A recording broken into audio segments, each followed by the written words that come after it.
नमस्कार दर्शकवृन्द, यहाँहरूलाई हार्दिक स्वागत गर्न चाहन्छु। मनोबराज तानुक यो हो टेलिभिजनको यो विशेष लाइभ। विशेष सन्दर्भ हामी निर्वाचन विशेषमा छौँ र निर्वाचन विशेषमा लगभग देशभरिको अन्तिम परिणाम आउने तयारीमै छ। लगभग धेरै अधिकांश क्षेत्रको चाहिँ यतिखेर मत आइसकेको छ, मत परिणाम आइसकेको छ र यो देशको यतिखेर सबैभन्दा ठुलो पार्टी स्थानीय तहको निर्वाचनमा नेपाली कांग्रेस डेमोक्रेटिक पार्टी यतिखेर बडो उत्साहको साथ झन्डै एराउन्ड पौने 300 को हाराहारीमा उसको अहिले पनि कुल 753वटा स्थानीय तहमध्ये पहिलो मेजर पार्टीको रूपमा देखिएको छ भने दोस्रोमा एमाले र तेस्रोमा माओवादी र चौथोमा जसपा देखिएको छ भने पाँचौँमा यतिखेर एकीकृत समाजवादी पार्टी र पाँचौँ छैठौँ लगायतका अन्य स्थानमा चाहिँ लोसपा, त्यसैगरी यसपटक रापरपा पनि उदाएको छ। वास्तवमै काठमाडौँमा एक किसिमको उत्साहपूर्ण अनपेक्षित रूपमा चाहिँ एक किसिमको जनभार र आकर्षण देखिएसँगै यो देशका अधिकांश सिटी मेजर सिटीहरूमा धनगढी, जनकपुर, धरानमा स्वतन्त्र उम्मेदवारको एक किसिमको आकर्षण देखियो। यसले दलीय व्यवस्थामाथि एक किसिमको बहस सिर्जना गरेको छ। यो आज नै यो प्रश्न खडा गर्नुपर्ने ठाउँमा छ, तर बहस चाहिँ सिर्जना गरेको अवस्था देखिन्छ कि राजनीतिक दलहरू सुध्रिने या सकिने, यो एक किसिमको बहसको छेड पनि यतिखेर भनौँ न राजनीतिक वृत्तमा देखिन्छ। खास गरी आज हामी समसामयिक यो चुनावको मत परिणाम देखेको यसले चाहिँ दिन खोजेको सन्देश, खास गरी यो भूराजनीतिक प्रभावमा नेपाल अत्यन्तै संवेदनशील छ र पछिल्लो समय विदेशी चासो, खास गरी शक्तिशाली राष्ट्रको आकर्षणको केन्द्र भन्ने या एक किसिमको चासो र चिन्ताको विषय यतिखेर नेपाल बडो टार्गेटेड परेको छ। कहिले चीनले चाहिँ नेपालमा बीआरआईको विषय र नेपालमा एमसीसी रोक्नुपर्छ नेपालका कम्युनिस्टहरूलाई एक गर्ने सवालमा, त्यसैगरी पश्चिमा मुलुकले देशमा चाहिँ विभिन्न किसिमका सहयोगी नाममा चाहिँ गरिरहेको यहाँको राजनीतिमा पनि कहीँ कतै इन्ट्रेस्ट देखिन्छ भनिन्छ र खास गरी एमसीसी र भारतले सीमादेखि लिएर नेपालका विभिन्न सहयोग आदान प्रदानमा भारतको हाम्रो रोटीबेटीदेखि लिएर राजनीतिक प्रभाव बडो प्रभावकारी छ नेपाल भारतको बीचमा भनिन्छ र नेपालको सम्माननीय प्रधानमन्त्री भारत भ्रमण, त्यसपछिको भारतीय प्रधानमन्त्री मोदीको लुम्बिनी भ्रमण, धार्मिक भ्रमण र लगत्तै चाहिँ यतिखेर एमसीसी पासपछि उच्च अधिकारीहरूको लगातारको नेपाल भ्रमण, खास गरी अमेरिकी उच्च पदाधिकारीहरू नेपाल आइरहनु भएको छ र जसको क्रममा यतिखेर आज मात्रै नेपाल आउँदै हुनुहुन्छ।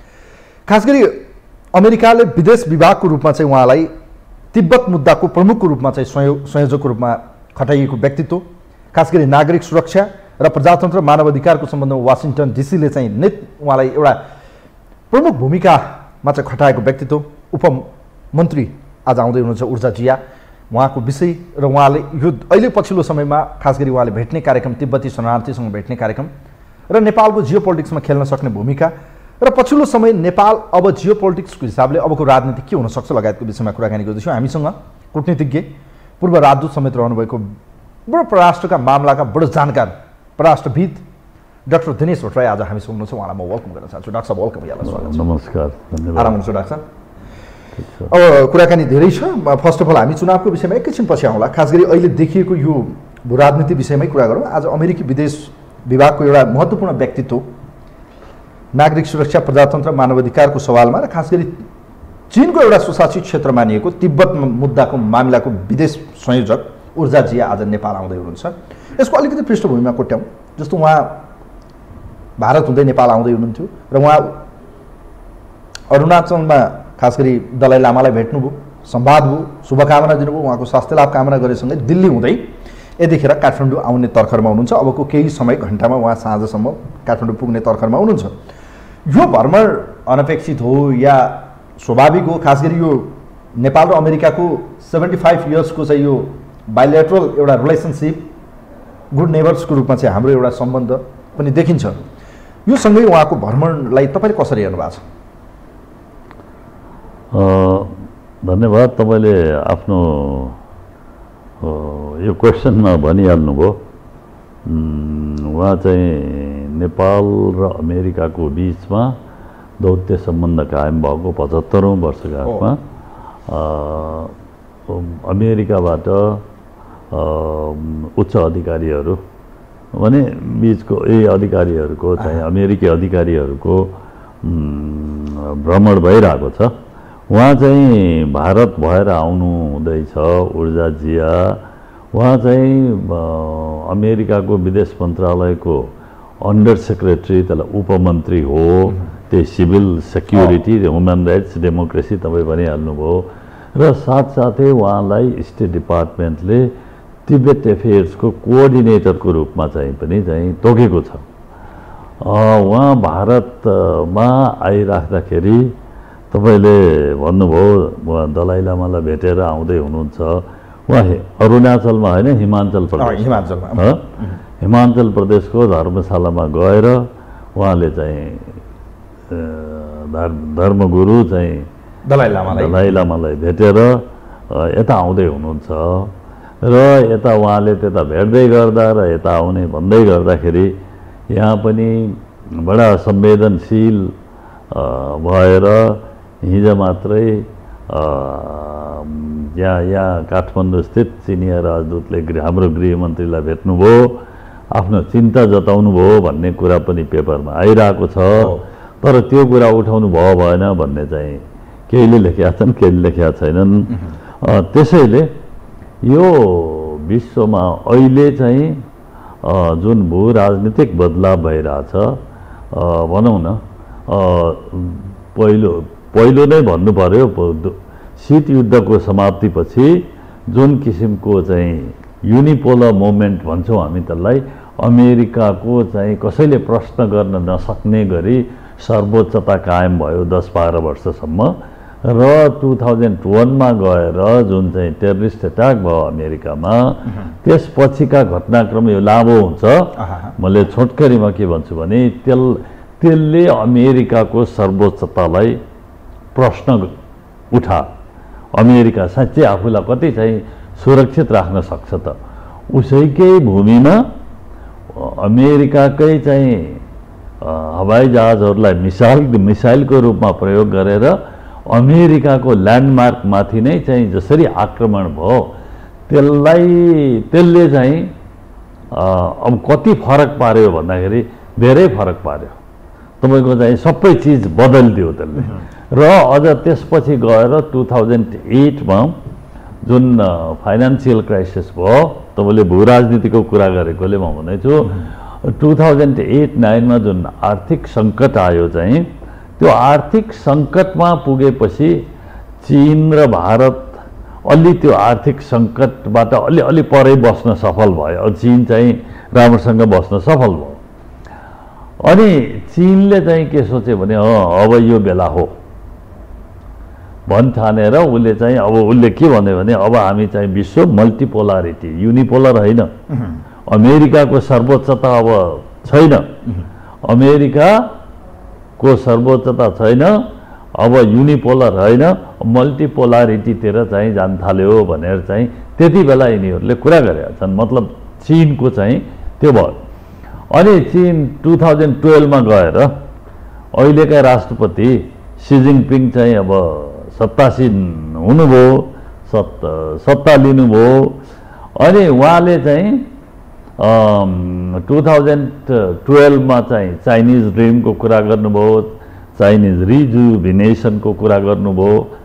अनि 2017मा आएर अब हामी विश्व शक्तिको केन्द्रबिन्दुमा आइपुग्यौँ भनेर उहाँले अक्टोबर महिनामा हो 2017को त्यो नेसनल कङ्ग्रेस भएको थियो, त्यति बेला उहाँले चाहिँ त्यो दिनुभयो। त्यसपछि चाइना पहिलाको जस्तो 1978-79मा जुन आर्थिक सुधारहरूको चाहिँ श्रृङ्खला सुरु भयो र त्यसपछि उसले ओपनिङ र रिफर्म्स प्रोसेस चाहिँ सुरु गर्यो, त्यति बेला देङ सियाओपिङले भनिरहेको hide your strength bide your time, आफ्नो चाहिँ ऊ नदेखाऊ, एम्बिसन नदेखाऊ भनिरहेको। अब अहिले सी जिनपिङको पिरियडमा आइपुग्दाखेरि चाइना एसर्टिभ भएको छ, चाइना एकदम चाहिँ विश्व शक्तिको केन्द्रबिन्दुमा आइपुगेको छ। अब हामीले चाहिँ एसर्ट गर्नुपर्छ भनेर कुनै एसर्टिभ चाहिँ जसरी चाइना भइरहेछ, कुनै कुनै बेला त एग्रेसिभ पनि चाहिँ देखिरहेछ। त्यसैले यो जुन भू राजनीतिक बदलावको हामी कुरा गर्छौँ, विश्व भू राजनीतिको बदलावको कुरा गर्दाखेरि चाइनाको उदय, चाइना शक्तिशाली हुनु, अहिले अलरेडी चाहिँ दोस्रो महाशक्ति, आर्थिक महाशक्ति राष्ट्र त भइसक्यो दोस्रो, होइन।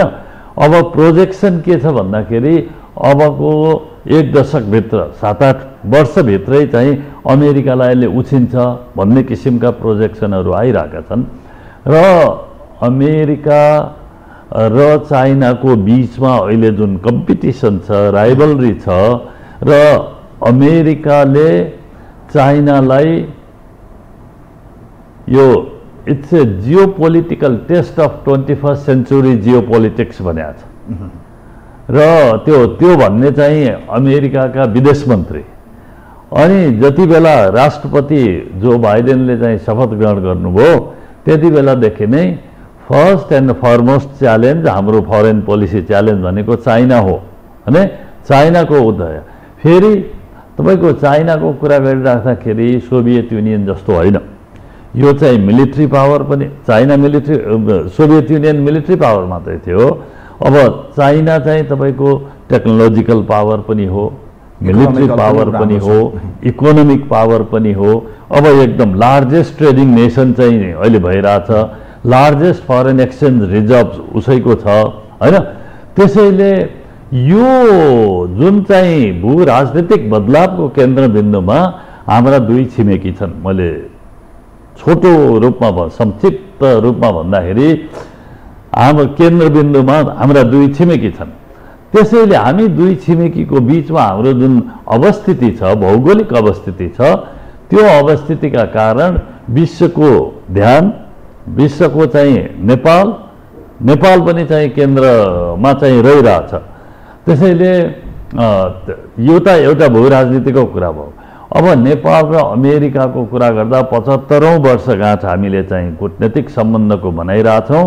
कूटनीतिक सम्बन्धको 75औं वर्षगाँठ मनाइराख्दाखेरि अस्ति कङ्ग्रेसनल डेलिगेसन आयो, त्यसपछि चाहिँ सहायक विदेश मन्त्री आए पहिल्यै, त्यसपछि कङ्ग्रेसनल डेलिगेसन आयो, बडा पावरफुल डेलिगेसन आएको छ। अनि अहिले चाहिँ उहाँ आउँदै हुनुहुन्छ।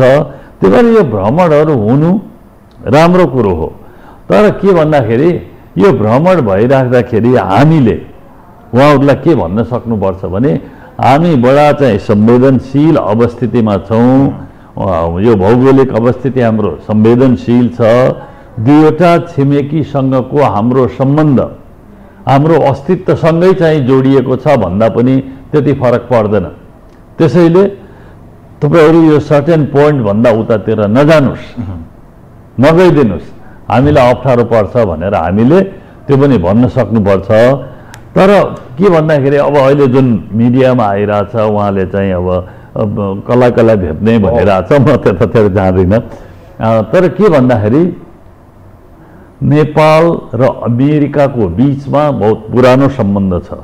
यो बेलायतपछि कूटनैतिक सम्बन्ध भएको दोस्रो मुलुक हो। यो त्यति बेलाका शासकहरूले पनि अमेरिकाको महत्त्वलाई बुझेर कूटनैतिक सम्बन्ध स्थापना गरेका हुन्।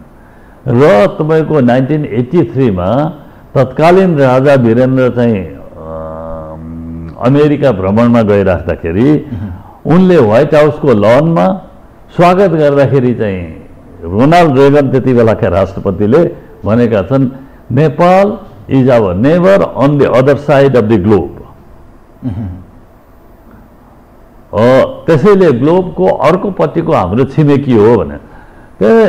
हामीले अमेरिकालाई हेर्नुहोस्, तराईमा जुन मलेरिया इराडिकेसनदेखि लिएर जुन चाहिँ सहयोग गरेर हाम्रो सामाजिक आर्थिक रूपान्तरणमा सहयोग गरेको छ, हाम्रो चाहिँ यो शान्ति सेनामा जाने हाम्रो चाहिँ मिलिट्री पुलिसलाई चाहिँ तालिम दिने, इक्विपमेन्ट दिने, होइन, साधन रिसोर्सेस जे होस् ट्रेनिङ दिएर पनि चाहिँ सहयोग गरेको छ। अथवा भन्दा मतलब धेरै यसको अर्थ नेपाल र अमेरिकाको सम्बन्ध राम्रो छ। मैले राम्रो छ, यो अत्यन्तै राम्रो छ। हामी अहिले खास गरी नेपाल र अमेरिकाको 75औं वर्षगाँठमा हामी एउटा दौत्य सम्बन्ध, हाम्रो एउटा मित्रवत सम्बन्ध पनि छ, आदान प्रदान राम्रो छ। जस्तो अहिले यो पछिल्लो केही श्रृङ्खला खास गरी नेपालमा एमसीसी को मुद्दा आएसँगै 2017 पछि यो मुद्दा बडो पेचिलो बन्यो र नेपालमा जब यो एमसीसी को मुद्दा संसदमा टेबलको विषय बन्यो, हेर्नुस् डाक्टर साहब, त्यो बेलादेखि अमेरिकाको चासो नेपालमा रह्यो कि एमसीसी वारकी पार। बेला बखतमा यो राजनीतिक मुद्दा बन्यो, यसका भू राजनीतिक मुद्दाहरू पनि बने। यसले इगोको राजनीति पनि गर्यो। अमेरिका र नेपालको सम्बन्ध के रहन्छ, यसले निम्त्याउने भोलिको सङ्कटहरू के हुन्छन् भन्ने सवालहरू कैयौँ बहस बने। धेरै पछिको अहिलेको प्रधानमन्त्री एवं अहिलेको गठबन्धनले यसलाई पार लगायो। एमसिसी पास गर्ने कि नगर्नेदेखि लिएर आजसम्म हेर्दाखेरि उच्च स्तरीय भ्रमण हुनुलाई एउटा सम्बन्धकै रूपमा लिने कि यसले पार्ने जियो पोलिटिक्सको असरलाई पनि हेर्न सकिन्छ? के बुझ्नुहुन्छ, यहाँले के भन्नुहुन्छ यो विषयमा? होइन, भ्रमण भइराख्दाखेरि त आफ्ना हित आपसी हितका कुराहरू हुन्छन्। तपाईँले एमसिसीको कुरा गर्नुभयो, यो अनावश्यक रूपमा चाहिँ विवाद सिर्जना गरिएको मात्रै हो, जुन चाहिँ त्यो गलत सूचनाहरू प्रवाह गरेर ल अमेरिकी सेना आउँछ के आउँछ भन्ने कुरा तपाईँ हामीले जुन सुन्यौँ, यो एमसिसीलाई अनावश्यक रूपमा बनाइएको यो विवाद जुन सरासर गलत थियो त्यसलाई चाहिँ हाम्रो सार्वभौम संसदले पास गर्यो, त्यसपछि यो कुरा टुङ्गियो होइन। त्यसलाई अहिलेको चुनावले पनि स्पष्ट देखाउँछ कि हाम्रो सार्वभौम संसदले जे गर्यो त्यो सही गरेको है।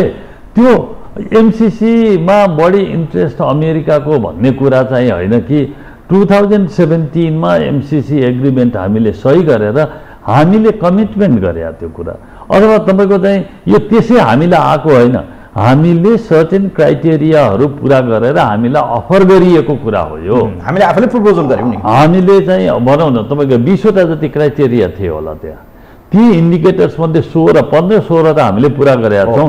त्यसपछि बल्ल हामीले त्यो सहयोगको लागि हामी क्वालिफाइड भएको छौँ। अनि त्यसरी आएको सहयोगलाई अनावश्यक रूपमा विवाद गराइयो, विवादित बनाइयो, जुन सरासर गलत थियो। यसलाई सार्वभौम संसदले टुङ्गाएको छ। अब यो विवाद छैन। अब हामीले 5 वर्षभित्र, यो टाइम बाउन्ड प्रोजेक्ट पनि हो, 5 वर्षभित्र हामीले यसलाई पुरा गर्नुपर्छ। हाम्रो क्यापेसिटी कतिको रहेछ? हिजोको संसदमा फेरि डाक्टर भीमरावले यो विषय फेरि छेडिदिनु भएको छ। तपाईँले भन्नुभयो कि एमसिसीको बुदामा चाहिँ उसले एक्सेप्ट गरेको नगरेको बुदाहरू के हुन्, कसरी तपाईँहरू जाँदै हुनुहुन्छ, क्लियर दिनुहोस् न भनेर उहाँले भनिरहेको अवस्था देखिन्छ। यो भ्रमणसँगै एमसिसीले नेपालमा अब डेभलपमेन्टको सेक्टरमा, ऊर्जाको सेक्टरमा, यसले रोडवेको सवालमा पनि काम गर्छ भनेर उहाँहरूले भनिरहनु भएको छ। खास गरी यो महत्त्वपूर्ण भ्रमणले नेपाल र अमेरिकाको सम्बन्ध त हुने नै भयो। मैले फेरि एकचोटि तपाईँलाई रिपिट गरेर डाक्टर साहब, यो कहीँ कतै हामीले अमेरिकातिर बढी झुकाव राखिरहेको, अमेरिकाको अलिकति बढी नै हामीप्रति चाहिँ इन्ट्रेस्ट देखेर यसलाई अझै नै बढी हामीप्रति चाहिँ उत्तरदायी बनेर या हामीलाई अझ सहयोग गरेर यसको बिहाइन्ड द सिन केही न केही यसको बेनिफिट लिने सवालमा अमेरिकाले कहीँ कतै यो चालबाजी गरिरहेको भनेर हामीले विश्लेषण गर्न सकिन्छ कि सकिँदैन? किनभने अलिकति कम्युनिस्ट विचार भएका नेताहरूले के भन्छन् भने यो जति जे गरे पनि अमेरिकाले यो एमसिसीलाई एउटा माध्यम मात्रै बनाएको, समग्रमा उसको अहिलेको उद्देश्य भनेको चाइना घेर्ने नै हो भनेर कोही कम्युनिस्ट नेताहरूले बोले सुनिन्छ। डाक्टर साहब, यो कुरामा तपाईँ के भन्नुहुन्छ? हेर्नुहोस्, तपाईँले झुकाव भन्ने शब्द युज गर्नुभयो। नेपाल यतातिर यसो झुकाव देखाउन थाल्या हो कि भन्ने कुरा त्यो होइन।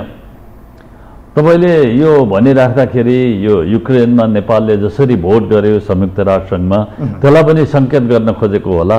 हेर्नुहोस्, एउटा चाहिँ स्वतन्त्र राष्ट्रको एउटा अन्तर्राष्ट्रिय सीमा क्रस गरेर जाँदाखेरि अब त्यति बेला चाहिँ हामी जसले उपनिवेशवादको विरोध गर्यो, विस्तारवादको विरोध गर्यो, तपाईँ अनि अन्तर्राष्ट्रिय कानुन मानेर बस्या छ, संयुक्त राष्ट्रसङ्घको सदस्य छ, एउटा स्वतन्त्र राष्ट्रमाथि त्यसरी आक्रमण हुँदाखेरि, अनजस्टिफाइड आक्रमण हुँदाखेरि चाहिँ हामीले गरे भोटलाई लिएर अथवा यो अमेरिकाको अमेरिकी अधिकारीहरू यहाँ भ्रमण गरिरहे, त्यसैले चाहिँ हामी झुकाव त्यतातिर हो कि भनेर त्यो होइन। त्यो हामी कतै झुक्ने पनि होइन, हामीले कसैको साइड पनि लिने होइन। हामीले प्रत्येक चाहिँ विषयलाई गुण दोषको आधारमा चाहिँ केलाउँछौँ। हामीले एमसिसीलाई पनि त्यसै गरे हो। अनि त्यसपछि चाहिँ चाइनाको यति धेरै नेपाल आउनुको पछाडि स्वार्थ के होइन, अरू आउँछन्।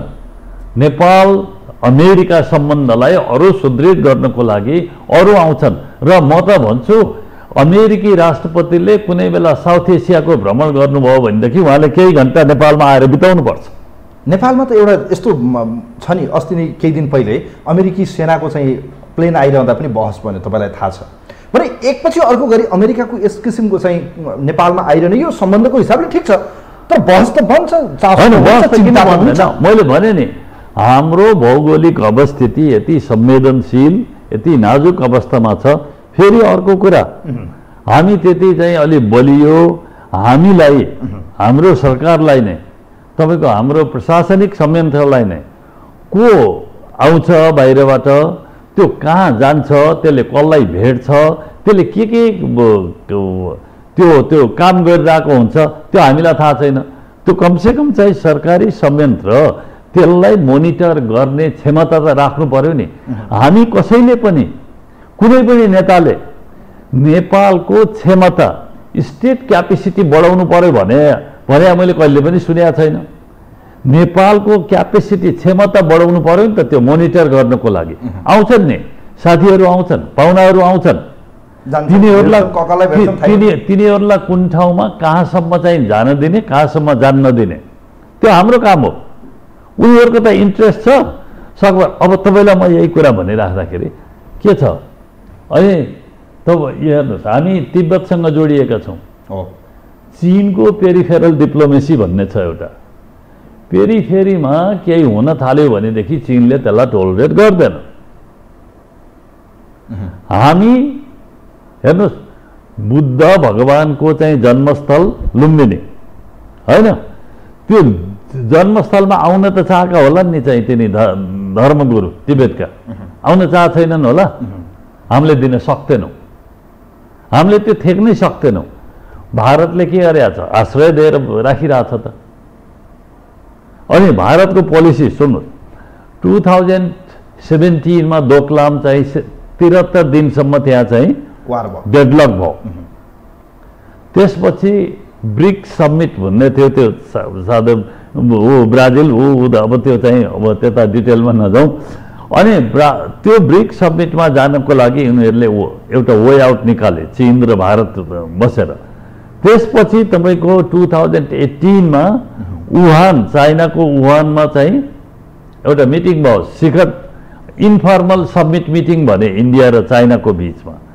त्यसपछि त्यसको कन्टिन्युएसन 2019 मा इन्डियामा भयो होइन मैले भन्न खोजिरहेको कुरो के भने वुहानमा 2018 मा चीनका राष्ट्रपति र भारतका प्रधानमन्त्रीको बीचमा भेट भइसकेपछि फर्केर आएर भारतको प्रशासनले एउटा सर्कुलर जारी गरेको छ त्यो सर्कुलर के भन्दाखेरि अब दलाई लामाको जुन चाहिँ प्रोग्रामहरू हुन्छन् त्यसबाट भारतीय अफिसलहरू सरकारी अफिसियलहरू सरकारी अधिकारीहरू टाढा बसुन् भनेर सर्कुलर गरेको छ तर त्यति बेलाको परिस्थिति र अहिले एकदम परिवर्तन भइसक्यो भू राजनीति बदलियो जुन 2020 मा अब चाहिँ सिमानामा गलवान भ्यालीमा चाहिँ भयो लडाई त के घम्सा घम्सी भयो भारतका चाहिँ 20 जना मरे उताका कति मरे अब चाहिँ थाहा छैन त्यो सिनियर आर्मी अफिसर मरेको छ त्यो भन्न खोजिरहेको कुरो त्यसपछिको घटनाक्रम हेर्नुहोस् भारत जसले दलाई लामाका गतिविधिसँग कार्यक्रमसँग टाढा बस भनेर आफ्ना अधिकारीहरूलाई निर्देशन दिन्छ त्यो मुलुकले अहिले गएको वर्ष दलाई लामाको जन्मदिनमा भारतका प्रधानमन्त्रीले फोन गरेर बधाई शुभकामना भन्नुभएको छ त्यो that is a big geopolitical move त्यो त्यहाँसम्म हामी जान सक्दैनौँ नि हामी कमजोर छौँ हामी त्यहाँसम्म जान सक्दैनौँ हेर्नुहोस् त्यसैले हामीले के भन्दाखेरि हाम्रो चाहिँ राज्यको क्षमता बढाएर हामीले कूटनीति संवाद निरन्तरको सजगता त्यसको अर्थ हाम्रो निरन्तरको अनुगमनबाट हाम्रो विदेश नीति अत्यन्तै कमजोर हो डाक्टर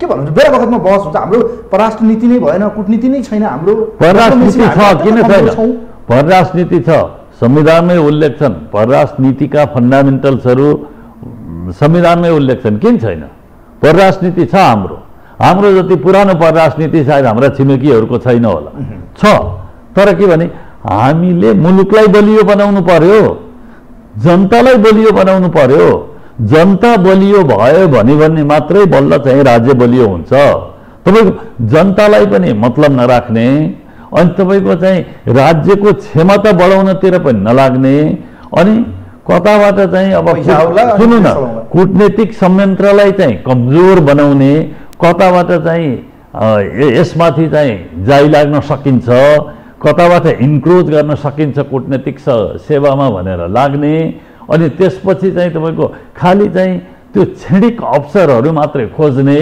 हामीहरूको यो चाहिँ चलन चाहिँ यो नसुध्रेसम्म राज्य बलियो गराउन सक्यौँ। सानो राज्यले पनि गर्छ नि, सानो मुलुकले पनि। सिङ्गापुरले के गरिरहेको छ अहिले? वान अफ दि चाहिँ एकदम लार्जेस्ट ट्रेडिङ नेसन छ, वान अफ दि पनि राम्रो बलियो छ। कस्तो एउटा सिटी स्टेट हो, सिटी स्टेटले त्यति गर्न सक्छ। हाम्रो त हेर्नुहोस् त कति सम्भावना बोकेको मुलुक हो, हामीले त धेरै गर्न सक्छौँ।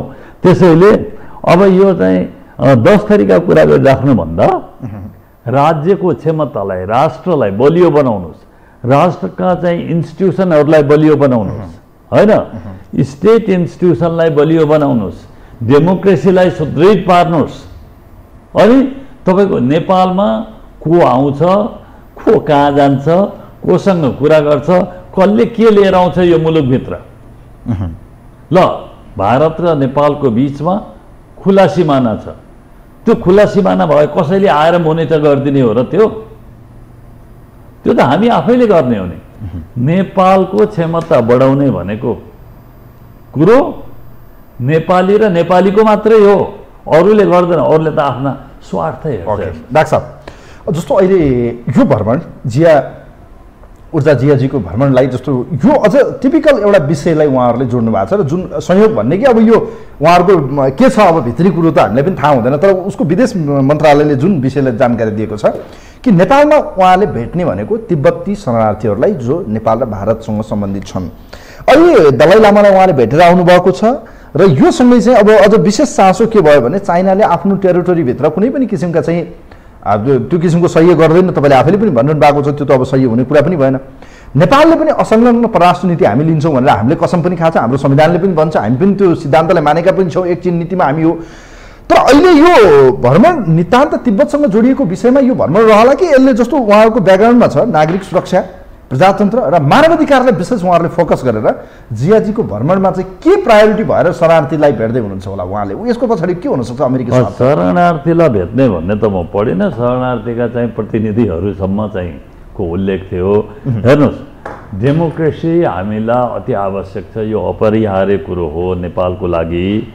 र प्रधानमन्त्रीजीले डिसेम्बर 10 देखि 11 को बिचमा जुन ग्लोबल सब्मिट भयो, जो बाइडेनले अमेरिकी राष्ट्रपतिले चाहिँ बोलाउनु भएको, त्यसमा प्राथमिकता दिएर हाम्रो प्रधानमन्त्रीजीलाई बोल्नको लागि उहाँले चाहिँ इन्भाइट गर्नुभयो।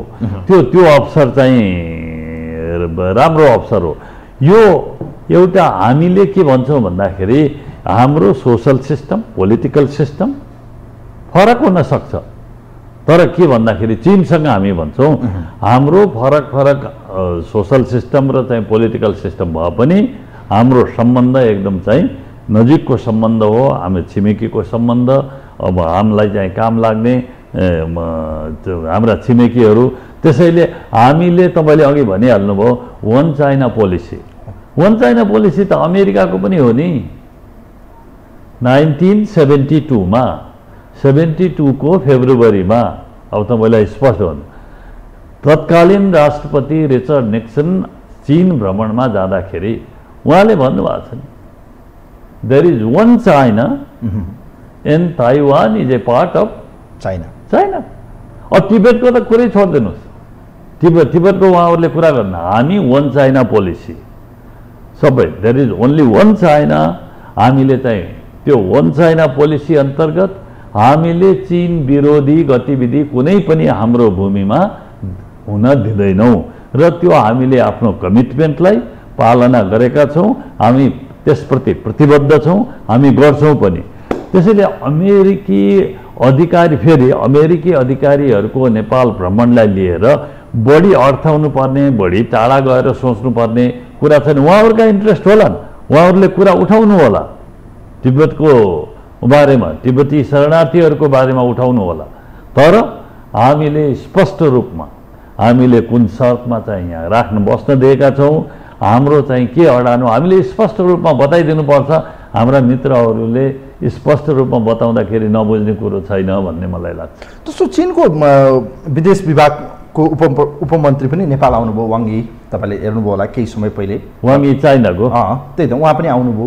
यो पछिल्लो समय एमसिसी पासपछि अमेरिका र चाइनाको वाक युद्ध जस्तो पनि देखियो, त्यो विज्ञप्ति पनि देखियो। त्यसपछि लगत्तै चाहिँ वाङ यीको नेपाल भ्रमण भयो हेर्नुहोस्। त्यसपछि फेरि भारतीय विदेश विभागको प्रमुख पनि नेपाल आइरहेको देख्यौँ हामीले। यो अवस्था हेर्दाखेरि मलाई एउटा कुरा, यो चाइनाको उच्च अधिकारीहरूको भ्रमण जस्तो राजदूतको सक्रियता तपाईँले भनिरहनु भएको थियो, बिहान पनि अहिले पनि भनिरहनु भएको थियो कि उहाँले गएर गृहमन्त्रीलाई भेट्नुभयो। भन्नुको अर्थ चाइना र अमेरिकाको अहिलेको यो जुन भ्रमण या एक किसिमको भ्रमणमा कहीँ उहाँहरू अलिकति झस्केको हो कि एकले अर्कोलाई हेर्दाखेरि ओहो यसले के गर्न आँट्यो कि के हो, नेपालबाट हामीमाथि केही अनेक किसिमको चाहिँ केही प्लानिङ पो छ कि एक किसिमको डिफेन्सिभ भन्ने कि अलिकति उहाँहरू चाहिँ रणनीतिक रूपमा उहाँहरूलाई चाहिँ त्यसो गर्नु। अब चाहिँ हामीले जुन वन चाइना पोलिसी भनिरहेछौँ र हामीले त्यसप्रति प्रतिबद्धता हाम्रो देखाइरहेछौँ र त्यसअनुसारको काम पनि गरिरहेछौँ, सशङ्कित हुनुपर्ने कुनै कारण छैन। चाइना अलिकति झस्केको जस्तो झस्किन्छ नि। अब तपाईँको अहिले चाइना र अमेरिकाको बिचको प्रतिस्पर्धामा के छ भन्दाखेरि चाइना नम्बर 1 सुपर पावर हो, होइन अमेरिका नम्बर 1 सुपर पावर हो। चाइना चाहिँ त्यसलाई उछिन्न खोज्दैछ, अमेरिकाको ठाउँ लिन खोज्दैछ। अमेरिकालाई चिन्ता के छ भन्दाखेरि मेरो ठाउँ लिने हो कि भन्ने उसलाई चिन्ता छ अमेरिकालाई। अब चाइनाले चाहिँ म चाहिँ त एकदम राइज गरिरहेको छु, अगाडि बढिरहेको छु, मलाई रोक्ने यो को? चाइना, अमेरिका त कमजोर भइसक्यो अब। त्यसकारण चाहिँ अमेरिकाको नम्बर 1 ठाउँ अब हाम्रो हो। त्यो भएर चाइनिजहरू त चाइना भन्दा पनि मिडल किङडम भन्न थालिसकेका छन् त, होइन? त्यसैले तपाईँको दुबईको चिन्ता छ। र यहाँ चाहिँ मैले अघि पेरिफेरल डिप्लोमेसीको कुरा गरेँ। नेपाल चीनसँग जोडिएको, चीनको सीमासँग जोडिएको मुलुक हो। त्यो पनि तपाईँको तिब्बत चाइनाको फरेन पोलिसीको कोर कन्सर्न हो, होइन? त्यसकारण चाहिँ अब तिब्बतमा माइनोरिटी छन्, अल्पसङ्ख्यकहरू छन्, बुद्धिस्ट धर्म मान्नेहरू, होइन? अनि अर्कोतिर फेरि अब उतातिर भेटेर आएको धर्मगुरुलाई भेटेर आएको, शङ्का गर्नु स्वाभाविकै होला। तर हामीले विश्वास दिलाउन सक्नुपर्छ तपाईँहरूको अगेन्स्टमा कुनै पनि गतिविधि हामी हुन दिँदैनौँ भनेर चाहिँ हामीले विश्वास दिलाउँदै आएका छौँ। त्यो अनुसार नेताहरू अहिलेको हेर्दाखेरि त उहाँहरू विदेशी आएपछि त लम्पसारै हो नि, यो त हामीले देखिरहेका छौँ। खै ठिक छ। जस्तो अहिले केही दिन पहिले गौतम बुद्धको चाहिँ जन्म उत्सवको दिनमा चाहिँ भारतीय प्रधानमन्त्री नरेन्द्र मोदी लुम्बिनी आउनुभयो, तपाईँले देख्नुभयो। त्यसलाई नितान्त धार्मिक भ्रमण भनियो। संयोग भन्ने के भन्ने एकपछि अर्को कोइन्सिडेन्टली हेर्नुहोस् है, अहिले फेरि यो बौद्धिस्टहरू खास गरी यो तिब्बतसँग जोडिएकोहरू अलि नै त्यसप्रति बढी आस्थावान देखिन्छन्। र यो खास गरी भैरवा विमानस्थल जुन चाइनाले बनाइदियो, एउटा लगानीमा उसले त्यो निर्माण गर्यो, हाम्रो विमानस्थल भए पनि चाइनाको कन्स्ट्रक्सनले, यसमा चाहिँ मोदी आफै उत्रिनु भएन। उहाँले चाहिँ बरु नयाँ चाहिँ त्यहाँ चाहिँ एउटा हेलिप्याड बनाएर अलग्गै तरिकाले आउनुभयो। त्यहाँ चाहिँ उहाँले त्यो विमानस्थलमा जान मान्नु भएन या त्यहाँ ल्यान्ड गर्न मान्नु भएन। यो चाइना, इन्डिया, अमेरिका, हामी त यस्तो चपेटा पर्दैछौँ कि जताबाट पनि पेलिने पर्ने अवस्था। हामी चनाखो भएनौँ भनेदेखि, हामीले आफ्नो क्षमता बढाएनौँ भनेदेखि हामी चपेटामा पर्दैछौँ, त्यो ठिक हो। यहाँ भू राजनीतिक चलखेल चाहिँ बढ्दो छ नेपालमा, किनभने नेपालको भौगोलिक अवस्थिति बडा संवेदनशील छ। संवेदनशीलता मात्रै होइन, नाजुक पनि चाहिँ छ। हेर्नुहोस्, हाम्रो अलिकति केही कतैतिर के यसो चाहिँ हुँदाखेरि, सानो घटना हुँदा पनि त्यसले ठुलो रूप लिन सक्छ। अब तपाईँले चाहिँ अब हेर्नु न, मे 16 जेठ 2 गते हाम्रो प्रधानमन्त्रीज्यूले त्यो भैरवास्थित गौतम बुद्ध अन्तर्राष्ट्रिय एयरपोर्ट विमानस्थल, होइन, उद्घाटन गर्नुभयो। उद्घाटन गरेपछि हामी त त्यहाँ चाहिँ प्रधानमन्त्रीजीलाई स्वागत गर्न तयार थियौँ, भारतका प्रधानमन्त्रीजी। तर उहाँले चाहिँ त्यहाँभन्दा 18 किलोमिटर उतातिर परेको हेलिप्याड निर्माण गरिएको उसमा जानुभयो भन्ने कुरा भयो। त्यो किन भयो हामीले बुझ्न सक्दैनौँ। यही प्रश्न पत्रकारले तपाईँ जस्तै गरी भारतका विदेश सचिवलाई सोधेका थिए, जो यहाँ राजदूत हुनुहुन्थ्यो विनय मोहन क्वात्राजी, उहाँलाई सोधेका थिए। उहाँले के भन्नुभयो भने प्रधानमन्त्रीजीको चाहिँ यात्रासँग धेरै लजिस्टिकहरू गाँसिएका हुन्छन्, जोडिएका हुन्छन्, त्यसमा म बोल्न सक्दिनँ, किनभने त्यसमा that involves many parameters including security. त्यसैले त्यसमा आई कुड नट स्पिक भनेर चाहिँ भन्नुभएको होइन। उहाँले त्यो भनेर चाहिँ त्यसलाई जस्टिफाई गर्नुभयो। 18 किलोमिटर पश्चिमतिर गएर चाहिँ ल्यान्ड गरेको हो। हामीले त चाहन्थ्यौँ हाम्रो प्रधानमन्त्रीजी चाहिँ उद्घाटन गरेर अझ चाहिँ उहाँ त्यहाँ उत्रिदिनु भएको भए हुन्थ्यो। अब अर्को कुरा के छ भने नि, अप्रेल 1 देखि 3 तारिकसम्म, यो मे भयो, अप्रेल गत महिना हाम्रो प्रधानमन्त्रीज्यूले भारतको भ्रमण गर्नुभयो 1 देखि 3 अप्रेलसम्म। उहाँले हामीलाई 3वटा एयर रुट चाहिए, हामीलाई दिनुहोस्, महेन्द्रनगरबाट दिनुहोस्, जनकपुरबाट दिनुहोस्, अनि अर्को यो चाहिँ यो के अरे भैरवातिरबाट दिनुहोस् होइन, सिधै दिनुहोस्। त्यो गर्दाखेरि धेरै सजिलो हुन्छ। अहिले तपाईँको हल्दी वे लखनऊबाट आउनुपर्छ, सिमराबाट पसेर फेरि पश्चिम जानुपर्छ। त्यही भएर हेर्नुहोस्, भूगोल हाम्रो नियति हो। हामीले जतिसुकै जे गरे पनि हाम्रो डेस्टिनी चाहिँ हो के भूगोल भने। त्यस कारण भारतले त्यसलाई अलिकति सहजीकरण गरिदिँदाखेरि, भारत अलिकति उदार हुँदाखेरि हामीलाई धेरै सजिलो पर्छ। भारत एउटा विशाल छिमेकी हो। फेरि तपाईँको चाहिँ भारतको प्रत्येक चाहिँ जायज चासो चिन्ता जे छ हामीले त गरिदिएकै छौँ नि। त्यसको सम्बोधन हामी सधैँ गरेका छौँ नि, अहिले पनि गर्छौँ। तपाईँहरूको चाहिँ के हो कन्सर्न, के हो तपाईँहरूको चाहिँ वरिज, के हो तपाईँहरूको चिन्ता, के हो बताउनुहोस्। हामीले तपाईँहरूको त्यो चासो चिन्ता र चाहिँ त्यो जुन छ तपाईँहरूको शङ्का छ त्यसलाई हामीले सम्बोधन गर्छौँ। तर त्यो 3वटा एयर रुट दिनुहोस् भने चाहिँ भारतका प्रधानमन्त्रीले त्यति बेला हुन्छ भन्न सक्नुहुन्थ्यो, उहाँले भन्नु भएन नि। त्यसलाई पनि रिड गर्नुपर्छ हामीले। हाम्रा सम्बन्धित अधिकारीहरूले चाहिँ निर्णय गर्छन् भनेर तर्किनु भयो, नत्र प्रधानमन्त्रीजीले गर्न नसक्ने कुरा त थिएन। त्यसैलाई अब उहाँ किन उत्रिनु भएन त त्यहाँ भन्ने कुरा पनि आउँछ। के भैरवाको विमानस्थल चीनले बनाएको होइन, चिनिया कम्पनीले त्यही त टेन्डर हालेर अब अरू कम्पिटिसन गर्दाखेरि, अरूसँग कम्पिटिसन गर्दाखेरि अब त्यसले जितेर बनाएको, नत्र एसियन डेभलपमेन्ट ब्याङ्कले बनाएको हो। यो ओपेकको फन्ड आएको छ भने चाइनिज पैसाले बनेको होइन। यो के चाइनिज पैसाले बनेको उहाँ हिँड्दै नहिँड्ने भएदेखि के इन्डियन मास्टर रिङ रोड चाहिँ ड्राइभ नगर्ने?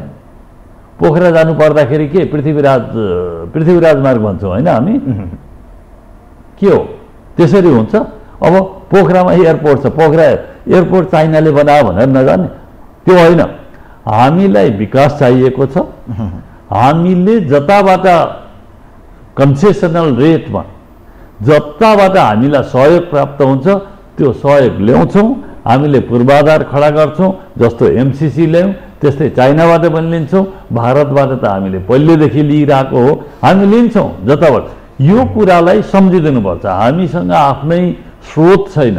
हामीले मजाको कुरा भन्नुभयो कि हामी आफूमा चाहिँ अब्बल भएन भने विदेशीले त हेप्ने भयो। असुरक्षित जस्तो पनि चाइनाले आए पनि असुरक्षित महसुस गर्ने, भारतका उच्च अधिकारीहरू आए पनि असुरक्षित महसुस, अमेरिकाको आए पनि त्यस्तै।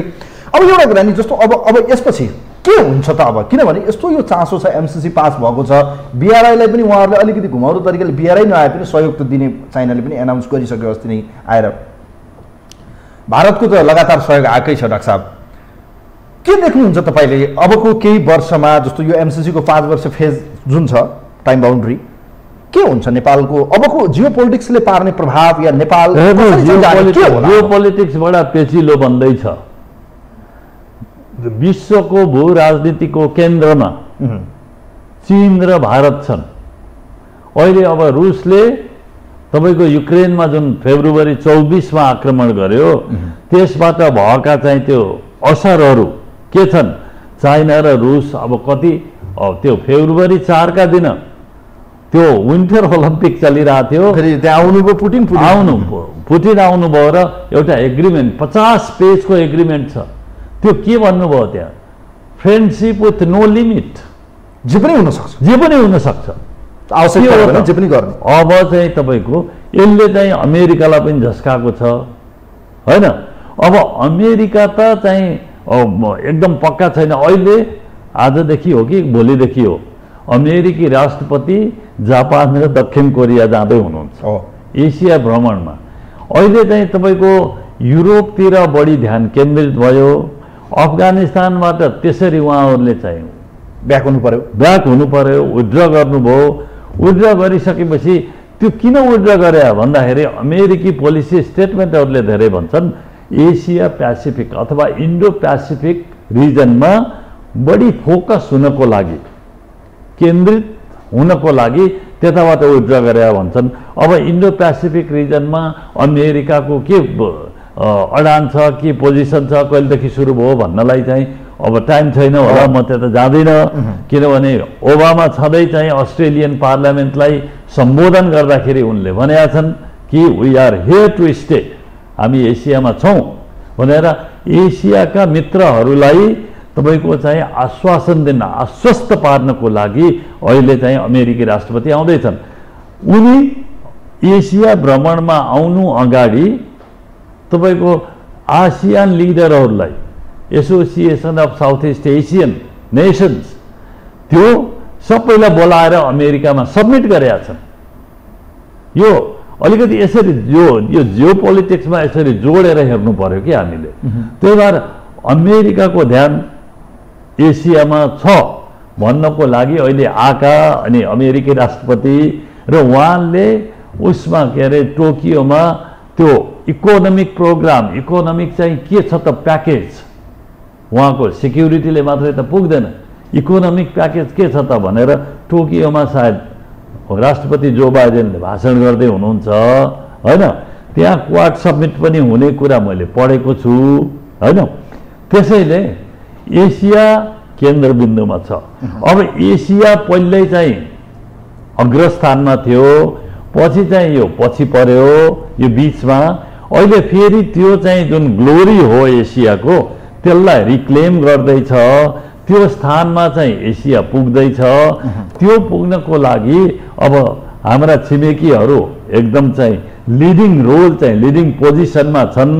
त्यसैले हामी कहाँ त यहाँ त भू राजनीतिक चासो बढ्छ, गतिविधि पनि बढ्छ, भ्रमणहरू पनि बढ्छ। यसले नेपालको अस्तित्व रहन्छ कि रहन्न भन्ने प्रश्न बेला बखतमा छ क्या। किनभने यो यस्तो यो वार युद्ध जस्तो भनौँ न, भोलि गएर कुनै न कुनै अहिले जस्तो शीत युद्धको कुरा पनि चलिरहन्छ बेला बखतमा। हेर्नुहोस्, कहीँ कदम हामीले भारतीय सञ्चार माध्यममा पनि सुन्यौँ, नेपालले अलिकति भठाइ गरे, अलिकति ऊ आफूलाई चाहिँ चलाखीपन गर्न थाल्यो भने युक्रेनको हालत हुन्छ है भनेर बोलाए पनि हामीले सुन्यौँ। तपाईँले पनि कहीँ कतै सुन्नुभयो होला। यो अवस्थामा नेपालले अब अपनाउनु पर्ने उपाय के? हेर्नुहोस्, मैले तपाईँलाई भनिसकेँ, जियोग्राफी हाम्रो डेस्टिनी हो, नियति हो। त्यसकारण चाहिँ हामीले जियोग्राफीलाई चाहिँ भन्दा माथि उठ्न, जियोग्राफीलाई ध्यान दिनुपर्छ। जो यिनी दुईवटा हाम्रा छिमेकी हुन्, यिनी छिमेकीसँगको राम्रो सम्बन्ध, छिमेकीसँगको विश्वास, समझदारी हाम्रो अस्तित्वसँग जोडिएका विषयहरू हुन्। त्यसैले हामीले यी छिमेकीहरूसँग राम्रो सम्बन्ध राख्नुपर्छ। उनीहरूलाई हामीले विश्वासमा लिनुपर्छ, उनीहरूको विश्वास हामीप्रति आर्जन गर्न सक्नुपर्छ हामी। र मैले अघि भने, फेरि दोहोऱ्याउँछु, राज्य क्षमतालाई बढाउन सक्नुपर्छ।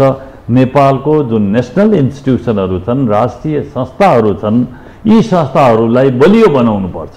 यो ब्युरोक्रेसीलाई राजनीतिकरण गरेका छ, पुलिसलाई जथाराम गरेका छ। अनि अब चाहिँ भएन भनेर अरूतिर पनि यो नजाओस्। हेर्नुहोस्, अब यो कुरा यही बन्द गरेर नेपाललाई बलियो बनाउन, हेर्नुहोस् के हो, अघि मैले भने जनतालाई बलियो बनाउनुहोस्। स्टेट भनेको के हो त, के भौगोलिक क्षेत्र मात्रै हो र? स्टेट भनेको जनता हो, स्टेट इज द पिपल भनेर त हाम्रो चाहिँ एकजना के अरे नेता चाहिँ बिपी कोइरालाले नै भन्नुभएको थियो होइन। जनतालाई बलियो पार्न पर्यो। त्यही भएर त जनतालाई शिक्षाको, स्वास्थ्यको, तपाईँको चाहिँ सबै कुराहरू अहिलेको यो कोभिडले सबै देखाएको छैन। हामी मात्रै होइन, अमेरिका नै कति उ भयो, त्यहाँ कति 10 लाख मान्छे मऱ्यो भने, यहाँ इन्डियामै चाहिँ यिनी क्याजुअलिटी कतिजना मरे त्यसको विवाद छ होइन। भन्न खोजेको के भने हामीले हेल्थ सिस्टमलाई बलियो बनाउनु पर्यो, जनतालाई चाहिँ स्ट्रङ हुनु पर्यो नि त, इकोनोमिकली पनि पावरफुल हुनु। अन्त्यमा अब 5 मिनट जति होला, जाँदा जाँदै निर्वाचनको सेरोफेरोमा पनि छौँ, अलिकति तपाईँसँग चासो नराख्यो भने फेरि अब मलाई पनि मजा आउँदैन जस्तो लाग्छ, जनतालाई पनि अलिकति सुनाउँ जस्तो लाग्छ। सर, यो अहिलेको नतिजामा जनताको जनमत त छ, यसलाई मैले मान्छु। गठबन्धन बन्नु, गठबन्धनले जित प्राप्त गर्नु, एमालेको परास्त हुनु, एमाले संसद विघटन गर्नु, यो अहिलेको परिणामबाट आउने भोलिको राजनीतिमा चाहिँ भू राजनीति अवस्थाले पनि कुन रोल खेल्यो जस्तो अहिले पनि भनिन्छ मान्छेले। यो गठबन्धन फलानाले बनाइदियो, यो गरिदियो, यो हो, यो लबीबाट यो पार्टी छ, द्याट्स वाइ यो बन्यो, यसले गर्दा यो इन्ट्रेस्ट हुनसक्छ, भोलि गएर नेपालमा यी एजेन्डामा चाहिँ खेलिदिन्छ विदेशीले। द्याट्स वाइ नेपालको के मेकर या गेम मेकर जेसुकै भने पनि यसको कहीँ न कहीँ चाबी ताला चाहिँ बाहिरबाट चल्छ। यी भने त खेलाडी नहुन्, यसको चाहिँ भनौँ न कोच भनौँ या जे भनौँ, त्यो बाहिर छ भन्छ मान्छेले। कसैले बनाइदियो भन्ने कुरा तपाईँकोसँग म सहमत हुँदैन। त्यसले चाहिँ मेरो मत, मैले दिने भोट जुन हो नि, म स्वतन्त्र रूपमा दिन्छु। मैले कसैले भनेर, मेरा छिमेकीले भनेर मैले दिँदैन। म स्वतन्त्र, यो जनतालाई अन्डरमाइन गर्ने कुरो हो। यो चाहिँ जनताले चाहिँ आफ्नो अभिमत व्यक्त गरेका छन् अहिलेको स्थानीय चुनावमा।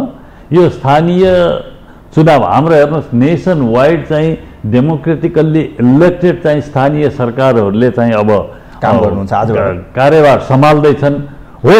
यसलाई हामीले तलैदेखि बलियो बनाउँदै ल्यायौँ भनेदेखि अनि केन्द्रमा पनि चाहिँ केन्द्रमा पनि हामी बलियो सरकार बनाउन सक्छौँ। अब तपाईँको चाहिँ एउटै पार्टीले बहुमत भन्ने कुरा चाहिँ ठिकै छ, बहुमत आउला नआउला त्यो इलेक्सनले समीक्षाको पछाडि के छ भने गठबन्धन बनाइयो, गठबन्धनले जित प्राप्त गर्यो, माओवादीले जित्यो, कांग्रेसले जित्यो, द्याट्स वाइ यो गठबन्धन बनाइदिनेहरू पनि खुसी होलान् कि भन्ने। कसले बनाइदियो यो गठबन्धन? त आफै हामीले निर्णय गरे हो स्वतन्त्र रूपमा। मैले कसैले बनाइदिया भन्ने चाहिँ त्यो थेसिस म बाई गर्दिनँ, म मान्दैन, त्यो हुनु भएन। अनि अब पहिलाको सरकार चाहिँ कता, पहिला चाहिँ एकदम चाहिँ एउटा मुलुकको एउटा छिमेकीको एकदम विरोध, अनि एकातिर लसिएको जस्तो देखियो, फेरि अर्कोतिर चाहिँ त्यसलाई छोडेर फेरि अर्कोतिर लसिएको जस्तो हामीले त्यो देखेका छौँ। त्यो कसैसँग लसिने यताउति चाहिँ त्यो हामी गर्नु हुँदैन, कतैतिर साइड लिन चाहिँ हुँदैन। यो गठबन्धन पनि कसैले बनाए, म यतातिर बढी चाहिँ म जान तर के भन्दाखेरि जुन चाहिँ किसिमको अहिलेको जनताले अभिमत दिएका छन्, यो गठबन्धनले गर्दा मात्रै काङ्ग्रेसले बढी सिट ल्यायो भन्ने तपाईँको सङ्केत त्यो पनि होइन। मेरो सङ्केत होइन, मान्छेले भन्छन् भन्नु होइन, मान्छेले भन्छ होइन, के फाइदा लिनु? काङ्ग्रेस सबभन्दा पुरानो पार्टी हो, डेमोक्रेसी अपरिहार्य छ यो मुलुकको लागि। त्यस कारण चाहिँ जनताले आफ्नो चाहिँ अभिमत दिए, आफ्नो निर्णय सुनाए, त्यो निर्णयलाई हामीले मान्नुपर्छ। जनता डेमोक्रेसी चाहन्छन्, डेमोक्रेटिक दायराभित्र बसेर चाहिँ काम गर्न खोज्छन्, विकास गर्न खोज्छन्।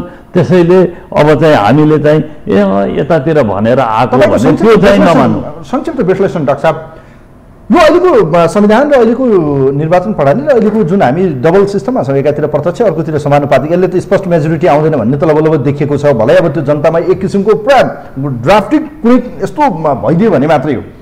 यो अहिले बाहिर एउटा यसको बहस पनि छ, इभन प्रधानमन्त्री प्रचण्ड माधव नेपालहरूले समीक्षा पनि गर्छु भनिरहनु भएको छ। गठबन्धनप्रतिको जुन आकर्षण र एक किसिमको यो अहिले मत देखियो, यसले गठबन्धन आवश्यक रहेछ भन्ने देख्नुभयो कि तपाईँले? यो परिणामले के तपाईँको जजमेन्ट रह्यो? प्लिज तपाईँको जजमेन्ट के रह्यो? के पाउनुभयो तपाईँले? यो म्यान्डेट के का निम्ति दिइयो? हेर्नुहोस्, डेमोक्रेसी र डेमोक्रेटिक इन्स्टिट्युसनमाथि जो कोही पनि जाइ लाग्छ नि, त्यसले सफर गर्नुपर्छ भन्ने कुरा यो जनताको निर्णयले, यो स्थानीय चुनावले देखाएको छ भन्ने मलाई लाग्छ। तपाईँले गलत गर्यो, उनीलाई दण्डित गरियो। अब जसले गलत गर्छ हेर्नुहोस्, अब प्रजातन्त्र जनताले चुनेर पठाएका छन्, जनताले चाहिँ बनाएको संस्थामाथि अब चाहिँ तपाईँको पटक पटकको आक्रमण, त्यसलाई काम गर्न नदिने, त्यसकारण चाहिँ अब त्यसमा चाहिँ नेपाली जनता स्पष्ट रूपमा बोलेका छन्, डेमोक्रेसीको विकल्प छैन, डेमोक्रेसी नेपालको लागि अपरिहार्य छ र हामी डेमोक्रेटिक दायराभित्र बसेर हामी चाहिँ आफ्नो जीवनयापन गर्न चाहन्छौँ, विकास गर्न चाहन्छौँ भन्ने सन्देश यो स्थानीय निकायले दिएको छ, स्थानीय निकायको चुनावले दिएको छ। तपाईँको चाहिँ अब यो गठबन्धन यताउतिका कुरा छैन, मेन इस्यु डेमोक्रेसी हो। डेमोक्रेसीलाई यिनी जनताको अभिमतले अपोल्ड गरेका छ भन्ने मलाई लाग्छ। समय विचारको लागि धन्यवाद दिन चाहन्छु। धन्यवाद तपाईँलाई पनि नवराजजी।